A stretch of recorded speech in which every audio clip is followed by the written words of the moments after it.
Sa lumalamig na simoy ng hangin ngayong papalapit na ang Disyembre, halina't dalhin natin ang inyong mga sigmura sa purok 4 ng Barangay Masiib, Calauan, Laguna, kung saan matatagpuan ang kilala, dinarayo at nag-iisang The Original Pabings Goto Bulalo. Let's go!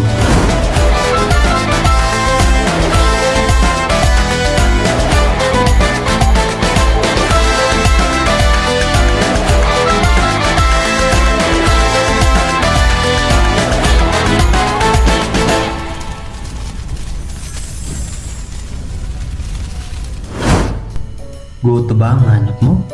Nilaga, bulalo. Mayaman sa protina, mababa ang kolesterol. At kikiligin ka hanggang buto. O siya, Pabings Goto Bulalo ang para sa'yo. Taong 2005 noong magsimulang umapaw sa mumunting kaldero ang biyayang dala ng Goto Bulalo ni Aling Pabing. Nagsimula tayo sa Goto 2005, maliit na kaldero. Tapos, awa ni Lord, natutuwa po ako, medyo naiiyak. Kasi sobrang blessing po sa amin ito. Nagsimula kami sa isang maliit na kaldero, 2 beses lang sa isang taon. Hanggang sa dumami ng dumami, umisod kami ng umisod, lumaki ng lumaki. Napalago ni Aling Pabing ang kanyang nuwi simpleng kainan na ngayon nagbibigay siklab sa 15 malalaking kaldero at bumubusog sa mga dumarayo mula sa iba't ibang panig ng Pilipinas. Bago pa man pumutok ang araw, kahit kalabaw na si Aling Pabing at kanyang mga kasamahan sa paghahanda at paglilinis ng mga pangunahing sakap ng kanilang Goto Bulalo na talaga namang pagtangi sa sarap. Ang sikreto? Di gaya ng Gotong Batangas at pares na inihahain sa iba't ibang sulok ng bawat barangay, karne ng kalabaw sa halip na baka ang bida sa kainang ito, kaya tinawag ng Gotong Bulalo. Pulido at banayan ang ginagawang pagsusuri ni Aling Pabing sa kanilang kalabaw. Lagi yung press, araw-araw kinakatayan mula alas 12 ng hating gabi.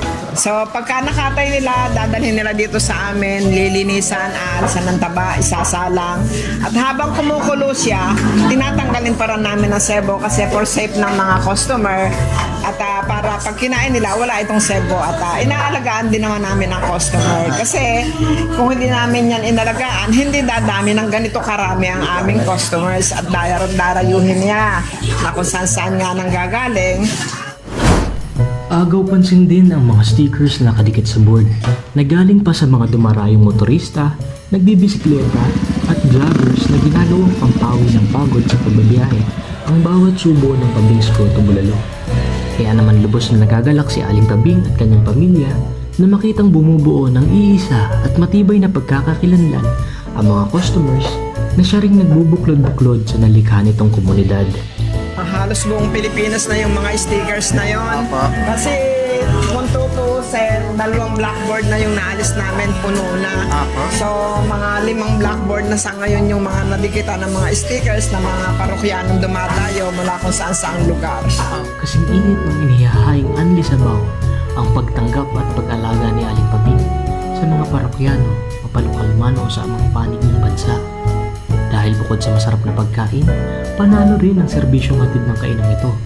Malinis at bukal sa puso. Pinagpala kami ng Panginoon dahil alam naman niya kung paano kami maglingkod sa tao at binabalik po namin yung mga binabayaran namin na pinipilit ko po na maging isang masaya po ang isang customer. Tunay ng malalim at maigting ang ating relasyon at pakikipagtransaksyon sa ating kalikasan. Sapagkat malikhain at umuugat sa kultura ang mga inihahaing pagkain na ating pinagsasaluhan. Saan man tayo nanggaling. Kaya't halina't sumama sa aming biyahe at makitikim sa mga putaheng nagmula sa kulturang sariling atin.